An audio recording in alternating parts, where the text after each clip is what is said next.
Era por volta das 8h50 da noite, no município de Guaraí, na BR-153, no Tocantins, que a Polícia Rodoviária Federal encontrou um carro com 3 ocupantes, 2 homens e uma mulher.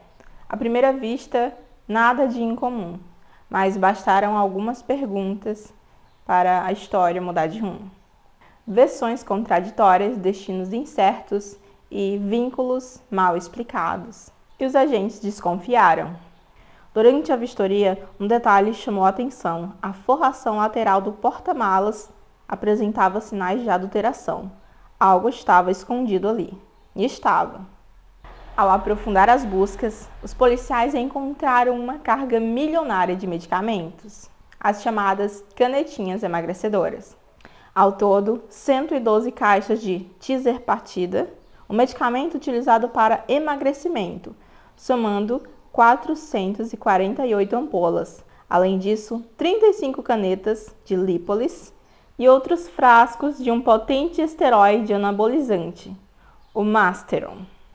Produtos sem qualquer registro legal no Brasil, sem controle, sem garantia e sem segurança.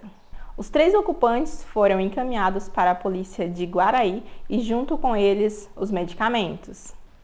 Um medicamento ilegal que cresce à sombra da fiscalização e que pode custar caro.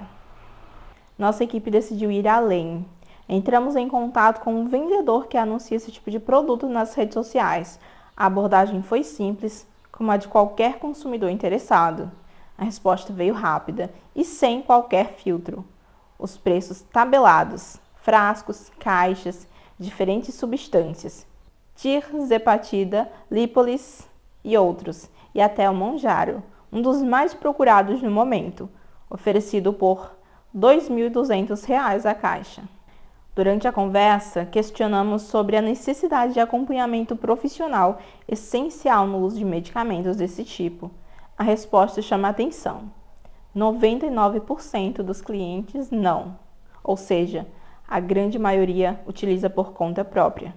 E para entender melhor esse assunto, a nossa equipe conversou com o delegado de Polícia Civil de Augustinópolis, Jackson Utke, para falar sobre a responsabilização para quem comercializa esse tipo de produto. A ele apresentamos o caso recente da apreensão em Guaraí e também a facilidade com que esses produtos são oferecidos, inclusive em cidades do interior, como Augustinópolis, muitas vezes sem qualquer exigência legal ou controle sanitário. A gente tem 2 casos diferentes. O que mais a gente vê nessas circunstâncias são justamente essas canetas que são falsificadas, né? Falsificadas, manipuladas. Nesse caso, o Código Penal ele atua para quem importa, comercializa, vende, expõe à venda, qualquer forma, basicamente, de comércio, transporta, enfim, toda forma voltada para o comércio dessas canetas emagrecedoras que não tem registro na Anvisa, que são essas falsificadas, manipuladas, normalmente são essas importadas, seja do Paraguai, da Bolívia, que são as principais portas de entrada. Essas daí o Código Penal tem e, inclusive, a reprimenda é muito alta. Para ter ideia, ela é muito mais alta que o próprio tráfico de drogas. O artigo 273 do Código Penal, que trata da parte de falsificação, etc., dos medicamentos. E a falsificação, elas são, inclusive, por exemplo, pode ter uma marca que não seja falsificada aqui no Brasil, ela seja importada. Só que essa marca lá do Paraguai, ela não possui registro na Anvisa. Para o Brasil, para a lei brasileira, é como se ela fosse falsificada ou de origem ignorada. Nesses casos, a pena mínima é de 10 anos, sendo a máxima de 15 anos de reclusão. Ou seja, se a gente compara com o tráfico de drogas, que é de 5 a 15, a pena inicial é o dobro, que já acaba implicando no próprio regime inicial fechado, né? No caso de quem compra, aí a gente tem basicamente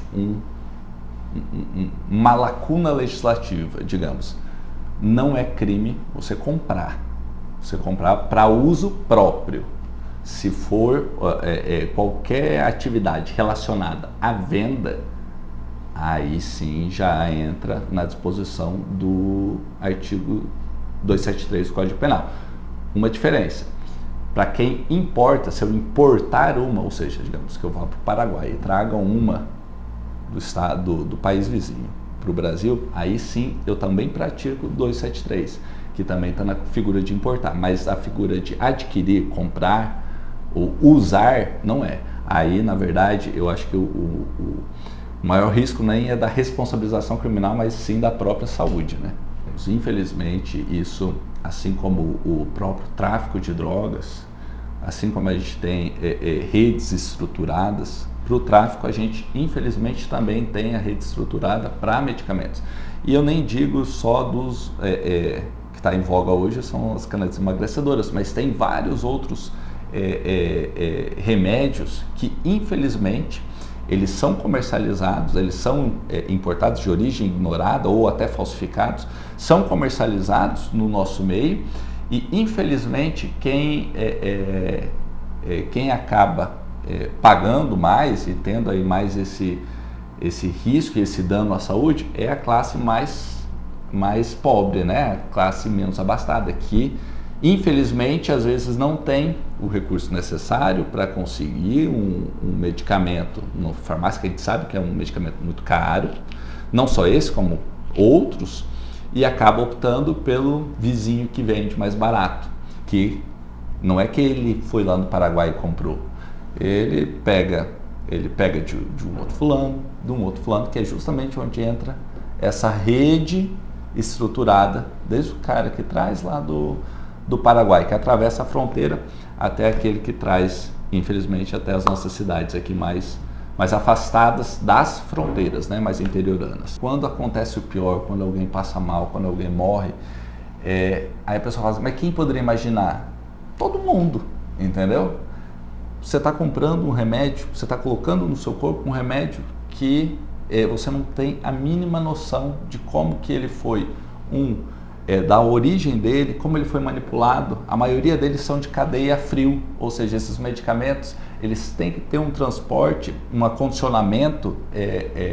Então assim, não é nem só a origem, mas sim a própria manipulação desse medicamento. Então o maior alerta que eu falo, eu acho que não existe nada mais valioso que a nossa vida, que a nossa saúde. O medicamento é só com um acompanhamento médico e aquisição em farmácias e estabelecimentos que são voltados mesmo para a saúde.